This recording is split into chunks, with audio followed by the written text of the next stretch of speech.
everybody, Vagran Gaming, and here we are on the Guardian tank Shamma. And we're going to take a little bit of a look at some tips for tanking. Now this is more just to do an overview of the build and something I'm kind of experimenting with, but I'm having a lot of fun doing. So let's take a look at these utilities. Now with utilities, as always, these are just suggestions. Let's close that just in case. So, one of the things I always take is debilitation. Blade Barrage immobilizes the target for 3 seconds. Now this is handy because it's a stalling tactic. So for 3 seconds, they'll be locked down and they'll either have to use a stun breaker or they'll have to use one of their abilities to break a root. And it's just really handy because a technique like that can help you keep people off of your healer.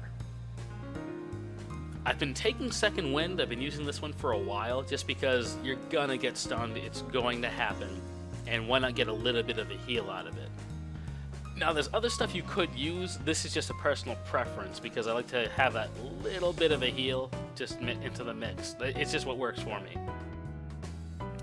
The other one you could do is Battlefield Command, which is something I thought about because this has decent synergy and it's also handy for just moving around the map.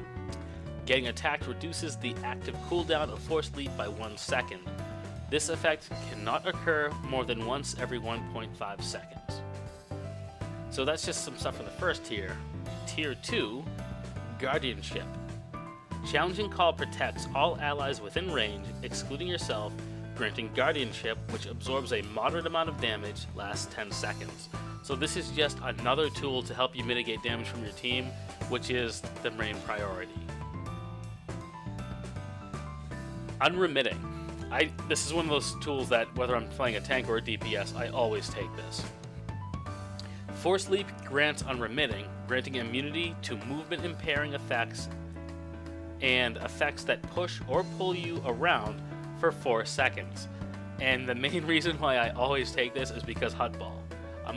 Whenever I'm picking utilities, I'm like, ooh, that would come in handy for Hutball. And I usually wind up grabbing it. And it's just, I like Hutball. It's one of my favorite maps. So I usually have Hutball in the back of my mind when I'm choosing my skills. But honestly, in general, it's really good to have this because if you leap at someone, the last thing you want to get happen is to be pushed back immediately and have that gap put back in place. So that's just my preference there. Now for Heroic. Ardent Advocate. Now there's a couple of reasons why I took this one. One, just because it's nice to have a little bit extra damage, and two, it's partially because this character obviously is heavily influenced by Blade, so I like being able to leap in and throw a dispatch right away. And because when I'm playing my DPS Guardian, it's also a talent that I have on him, so it's kind of like a playstyle thing, and it's just a preference. Another one that isn't bad is Whiplash. Saber Throw immobilizes the target for 3 seconds. So you shove somebody away from your healer, and then you whip your lightsaber at them, and now they're pushed away and they're rooted for a few seconds. Which is, it's not a bad way to go. Granted, they might have something on cooldown to break it and to start moving back towards you, but it doesn't hurt to have as many tools as possible to keep people off of your healer. Through Peace. Reduces the cooldown of Focus Defense by 30 seconds. Focus Defense is one of the big defenses you have on a relatively short cooldown that can keep you up as long as you use it at the right time. So as you can see here, it's at a cooldown of 1:30. So you want to be able to use this as often as you can because it's one of the nice skills that if you're taking a punch of damage, say you're at 50% health and a couple of people just turn their sights on you, popping Focus Defense can, if it can't out-heal the damage coming at you, it can at the very least keep you standing as long as possible. It's probably my favorite defensive cooldown that they have. Now I think that moves us down to Legendary. Now there's a couple of different things you can do in here, but this is what I'm using for now. Persistent Chill. Freezing Force pierces enemies with an aching chill, dealing 5,208 elemental damage to all affected targets over 8 seconds. Additionally, Freezing Force grants chilling speed, increasing your movement speed by 35% for 8 seconds. So again, this is handy for hut ball, and also you leap into a crowd of people and you hit persistent chill. Not only are they slowed and it makes it harder for them to move around and chase your healer, but it's also going to do a little bit of damage. Now, I took this for a couple of reasons. The big one being the speed boost. I really like having that little bit of a speed perk. And I also do like having a little bit of damage layered in on top of everything else.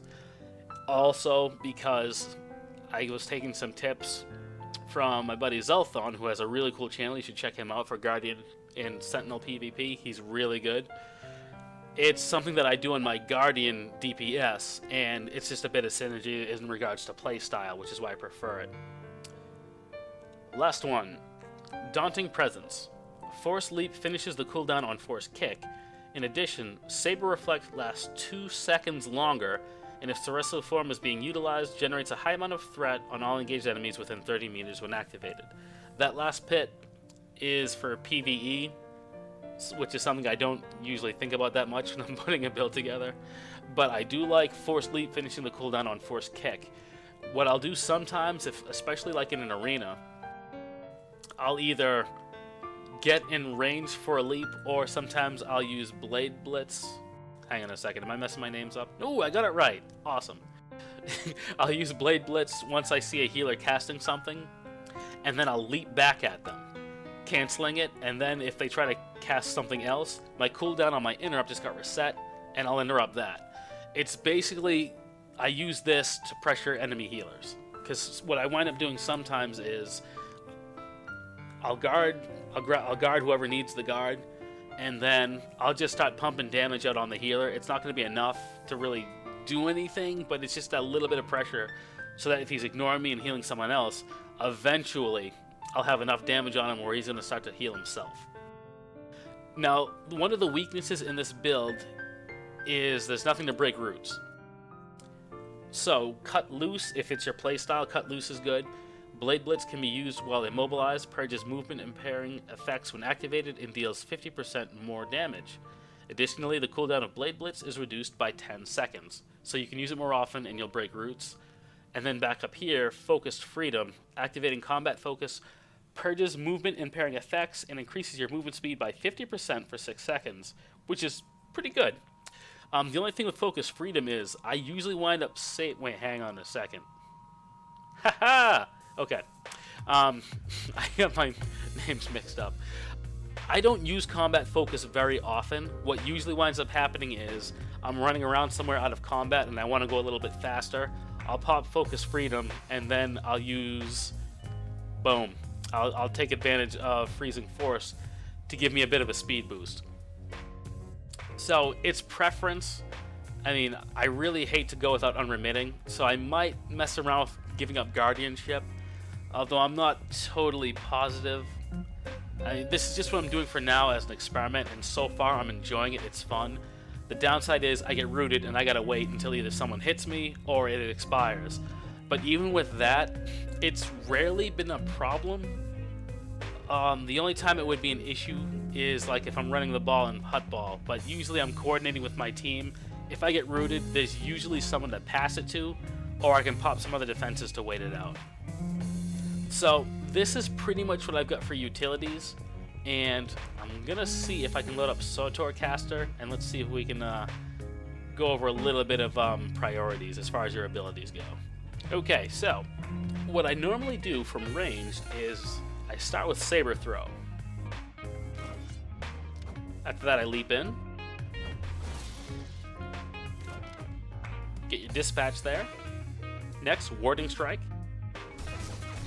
Guardian Slash. Follow that up with Riposte. Force Sweep. Blade Storm. And then you get your Blade Barrage. Now, I don't necessarily do them in that order all the time. It kind of depends on the situation.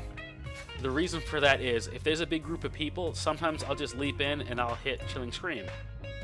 Let's take a look at that.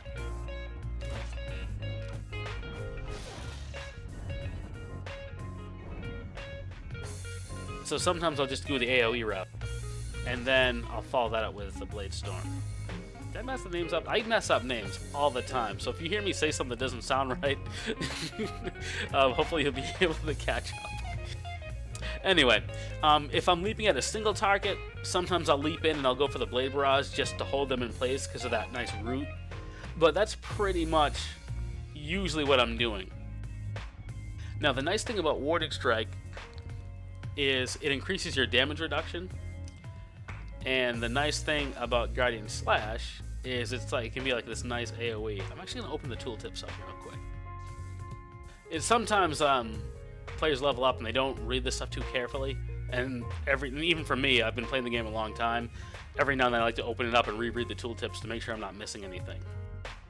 So Warting Strike will increase your damage reduction, so you want to use that often. Guardian Slash will impair the target so they deal less damage. That's nice. Force Sweep, I'm not sure, is this the one? Yeah, here we go. Pacification. Force Sweep deals more damage, consumes less force. So that means it's going to do a little bit more damage for you. And okay, here we go. This is what I originally wanted. Dust Storm. Targets damaged by your Force Sweep and Cyclone Slash become unsteady. Unsteady targets have their melee and ranged accuracy decreased by 5% for 45 seconds.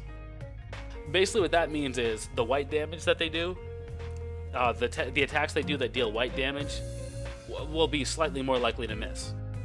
5% isn't a huge change, but you're going to be using the ability anyway, so, you know, why not?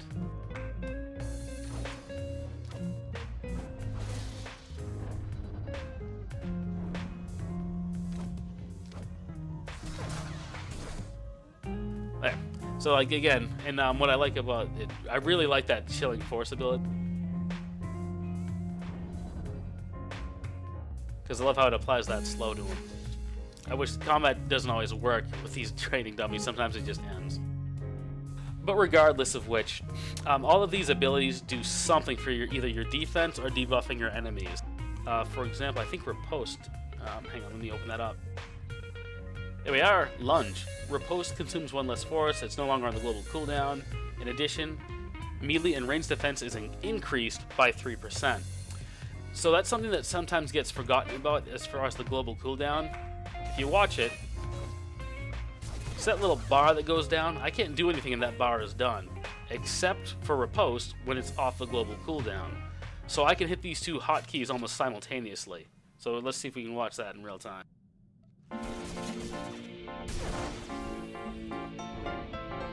So I hit these hotkeys almost immediately back to back, and both abilities go through, as you can see here. So it's important to remember that whenever you get a chance to use Riposte, it's a good idea to do it because it's buffing your defenses and it's off the global cooldown, so you can mix and match it. As your abilities come on and off cooldown, you can be potentially mixing Riposte with nearly any of your abilities. So I've got this kind of minimalistic thing going with my hotkey, but I'm probably going to switch this up a little bit because I got to make room for Warding Call. Reduces all damage taken by 40% for 15 seconds. That's really handy when you have a lot of pain coming your way. So if you're trying to run the ball in HUD ball and everybody wants to kill you, that's not a bad time to use it. So these are just a couple of tips, some things I try to do for this build. I guess I could call it the Blade build. And something else to keep in mind that I forgot to mention before is Blade Storm lowers the cooldown of your taunts. And if you watched any of my videos, you'll notice sooner or later I'm going to taunt the wrong person. And by that I mean I'm either taunting another tank or I'm taunting the healer. It's really embarrassing. Fortunately, I'm using Blade Storm a lot because it gives me a little bit of a shield that absorbs some damage. And on top of that, it lowers the cooldown of my taunts. So, normally cooldown of 15 seconds. It shortens it. I can try it again and try to get it right. So, a couple of other things I guess we can go over real quick is some things you can potentially do to disrupt your enemies. I can't really just demonstrate it here, but what I like to do sometimes is I find a target that's on my healer. I'll use push. Let's just pretend they flew away. Then I'll leap at them and I'll hit awe. It's especially handy if you're certain that they've used their stun breaker. Sometimes they haven't. If they haven't, there's obviously the potential that they're going to be white barred from you shoving them and then hitting off. But if they've used it already, they're going to be locked down at, was it 6 seconds? Yep, 6 seconds. So that's just more time that you can get space between an enemy DPS and your healer. The more space you can give your healer, the better, and they'll thank you for it. And if they don't thank you for it, I mean, what are you gonna do? Sometimes people don't appreciate all the efforts that you put on their behalf. But sometimes being a tank's a thankless job. Well, sometimes being a healer's a thankless job. Either way, we do what we can to help each other. So yeah, I mean, that's a lot of the basics. As far as what I've been doing with this build, you know, you've got your Guardian Leap that'll give them a bit of a damage reduction. I usually wind up, what I'm trying to do is peek at my ops frame every few seconds but focus on the action. See someone whose health is low, I'll click on them in the ops frame, I'll Guardian Leap, and then I'll hit my hotkey to give them a guard, depending on their health. What I do sometimes is if the person I'm guarding, say for example the healer, if they're under a lot of pressure, but the guard's doing its job in mitigating some of their damage, I'll target someone else that's starting to get hit, and I'll Guardian Leap to them, and then make my way back to being within range of the healer if I got out of it. So that's just a couple of things to look out for. And another big thing that took me a little while to learn is use these two guys as often as possible. You want to be using them immediately to try to keep your taunts going, because that can make a huge difference for your team. This is your single target taunt. Challenging Call is your AoE taunt. So you know, you leap into a big group of people, and I think it's off the global cooldown. Let's test that out. Sometimes I'll just leap in and I'll hit that immediately. Let's see if it works.